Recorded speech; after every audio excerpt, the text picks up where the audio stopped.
Hello and welcome back to another Radical Red Challenge Run. Today I'm going to be using Blue's team from the original Pokemon games. And I'm going to be using a team which doesn't use any of the starters. Instead I'm using the other Grass, Water and Fire Pokemon which he uses. Up first I've got Gyarados with the Mental Herb. Not really useful for the first fight, but great later on. Adamant Nature with Intimidate, Aqua Tail, Crunch, Dragon Dance and Earthquake for a bit of coverage. Mega Pidgeot with No Guard, Heat Wave, Focus Blast and Hurricane, meaning I can't miss and get a lot of damage off. Harvest Executor, Modest Nature with the Citrus Berry, regain the berry at times, Mega Drain, Chloroblast, Earth Power and Worry Seed. Intimidate Arcanine with Will-O-Wisp, Flare Blitz and a bit of coverage in Extreme Speed and Play Rough, Rhydon with the Eviolite, Impish Nature, Protect, Stealth Rock, Earthquake, Stone Edge. Should live some physical hits and do some big damage. Lastly, we've got Alakazam with the Focus Sash to guaranteed live a hit, Magic Guard, take no damage from rocks in case they go up, Energy Ball, Dazzling Gleam, Psychic, Protect. Good coverage, should be able to do some big damage. Up first I'm against Lorelei and her water team. She leads with Ogerpon and Politoed, I lead Gyarados and Pidgeot, and because I got the Intimidate off, Politoed is guaranteed to go for Haze. Hurricane should KO the Ogerpon, which it does, and we're able to get a bit of damage off with Earthquake as well, while taking no damage on either of my Mons. The Iron Bundle then comes in.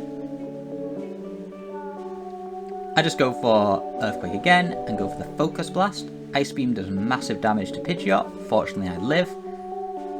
Focus Blast brings Bundle down to its sash, Earthquake finishes it off, leaving just the Politoed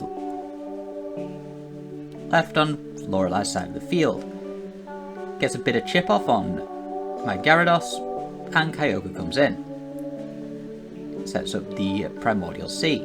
I go for a Hurricane on Kyogre, get a bit of damage off, as Water Spout finishes off Pidgeot, does big damage to Gyarados, but Earthquake is able to bring the Kyogre low, finish off the Politoed, and put me in a pretty good position. The Walking Wake then comes in, as I send in Arcanine. I finish off the Kyogre with an Extreme Speed, get an attack off with my Gyarados after Arcanine goes down, and Gyarados does a chunk to the Walking Wake. I am able to send out Executor here as Swampert comes in. Unfortunately able to live the Hurricane from the Walking Wake with Executor, land a Mega Drain on the Swampert, take it out in one hit thanks to the Swampert targeting my Gyarados instead, leaving just the Walking Wake alive on Lorelei's team. I can just sack my Executor here, and I can send in Alakazam on the next turn, who outspeeds, has a super effective Dazzling Gleam, and will be able to take out the Walking Wake and finish off Lorelei. Now we can make our way through to Bruno. Bruno, we lead with our Gyarados with the Mental Herb. Because we're running Dragon Dance, Infernape is forced to go for the Taunt. We're able to get to +2 as it taunts again. And then Aqua Tail to bring the Infernape down to its sash. I have switched to Moxie for this fight, so then Gyarados can keep getting stronger and stronger, finish off the Infernape, get to +3, and Kommo-o comes out. I don't one-shot the Kommo-o, but I am able to two-shot it. We don't take too much from the Kommo-o's attack, take it out on the next turn, and get even stronger with our Gyarados. The Urshifu comes out next. Once again, we're just able to one-shot it with an Aqua Tail. No problem. Then the Iron Valiant comes out, and unfortunately we do get outsped. A Thunderbolt takes out Gyarados, but it put in a lot of work. I'm able to send out Alakazam, who, thanks to the Magic Guard, doesn't take any damage from the Stealth Rocks, so even a crit would not have killed us. We're able to Psychic the Iron Valiant, take it out, and Zacian comes in. I do let Alakazam go down, because I don't have a great switch for Zacian. I do have an answer though, and that answer is Rhydon. We're able to live the Behemoth Blade, thanks to the Eviolite, Earthquake, and take out the Zacian. Good job, Rhydon. Lucario then comes out. We unfortunately cannot live an attack from Lucario. And Rhydon goes down. But we are able to send out Executor, who's able to tank a Meteor Mash, Earth Power the Lucario, and finish it off, defeating Bruno. Up next is of course Agatha. And against her team, it's great to lead with a Settlemon holding the Mental Herb, because both her lead Zoroarks have Taunt, meaning it's a free turn to set up. I'm then able to take out the Zoroark with 2 attacks, as we do fall for another Taunt. 2 Aqua Tails is enough. The reason I didn't set up any more is because of the Marshadow in the back, which has Spectral Thief and can steal all of my stat changes. Fortunately, it doesn't come out second, the Roaring Moon does, and we're able to take it out with 2 Earthquakes, but then the Marshadow does come in. Here I go straight to Rhydon. I'm going to be able to tank the Spectral Thief, and the Marshadow's going to get no stat buffs. Then able to Earthquake on the Bulk Up, do a decent chunk of damage, but then hit the Stealth Rocks as it bulks up again. Go for 1 more Earthquake, and the Marshadow goes for Drain Punch, gain a lot of HP back. The important thing is that it didn't go to full because it has a Focus Sash, and now Alakazam is easily able to finish it off with a Psychic, thanks to the broken Sash. Golden Go then comes out. Here I do go for Reflect. It wasn't the best play, because Agatha actually has no more physical mons on her team. I wasn't sure which team the Chien-Pao was in, but I couldn't do a lot of damage to the Golden Go anyway, so it doesn't really matter. We're able to get a Heat Wave off on the Golden Go with our Pidgeot, break through the Paralysis on the next turn, and Heat Wave 1 more time to take it out. Gengar then comes in. I am just going to go down here, as I let Pidgeot fall, because Gengar does a lot of damage to a lot of my team. Then able to send in Arcanine for free. Outspeed thanks to the Choice Scarf. Almost take it out with the Flare Blitz. Fortunately live the Sludge Wave and Flare Blitz 1 more time to take it out. Chi-Yu then comes out. Agatha's last Mon. Flare Blitz 1 more time. I was debating switching, but I decided to stay in and get some damage off. Do massive damage with Flare Blitz, bringing the Chi-Yu low. Unfortunately going down to Recoil. Gyarados is able to come in. Intimidate doesn't matter, we live the Flamethrower, and finish it off with an Aqua Tail. Up next is of course Lance, and he leads with his Aerodactyl. I am running Moxie this time on Gyarados, but I don't bother setting up, because I don't want Stealth Rocks on my side of the field. 2 Aqua Tails is enough to take out Aerodactyl. The reason that Stealth Rocks would go up is because Aerodactyl's faster at even a +1, and it has the Focus Sash, meaning it would take 2 turns to take it out after clicking Dragon Dance.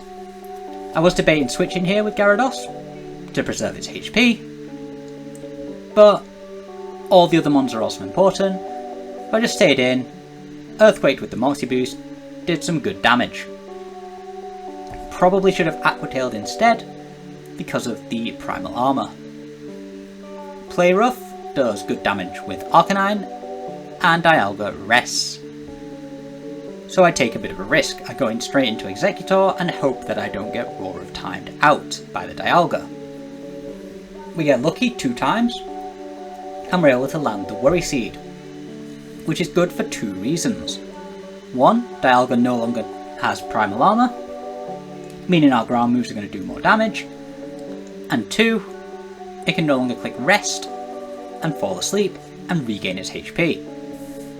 And 3, it'll sometimes try to go for rest, but it won't work, meaning we get a free turn with Rhydon to take it out.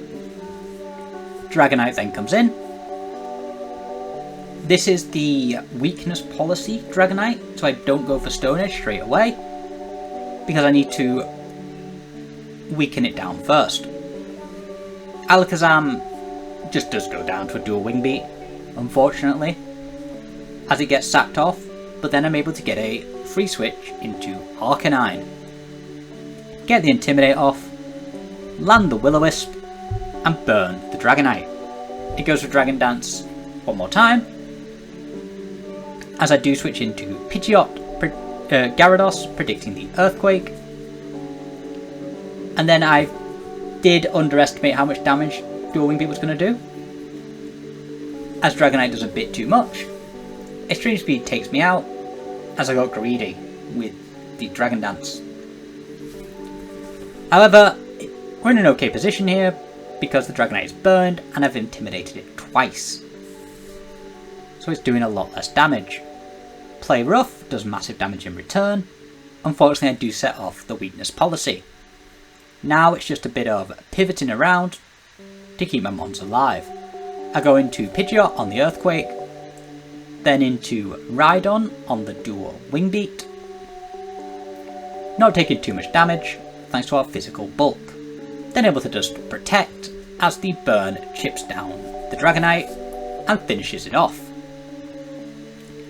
Salamence then comes in, gets the Intimidate off on Rhydon, and I'm just going to focus on damage against the Salamence. Go for a Stone Edge, fortunately land the first one. Goes to Dragon Dance again. We miss our second Stone Edge. We also miss our third Stone Edge, which is quite unfortunate. We then live the Earthquake, just about, land our fourth Stone Edge, and bring the Salamence low. Unfortunately, Rhydon does go down, but we have an Extreme Speed Arcanine in the back, who can just finish it off. This forces Melmetal in. I am Choice Scarfed with Arcanine, which is why Melmetal came in, even though it saw I had a fire move to hit it with. I send Exeggutor in, get an Earth Power off on the Melmetal, do some decent damage, but Exeggutor does go down here.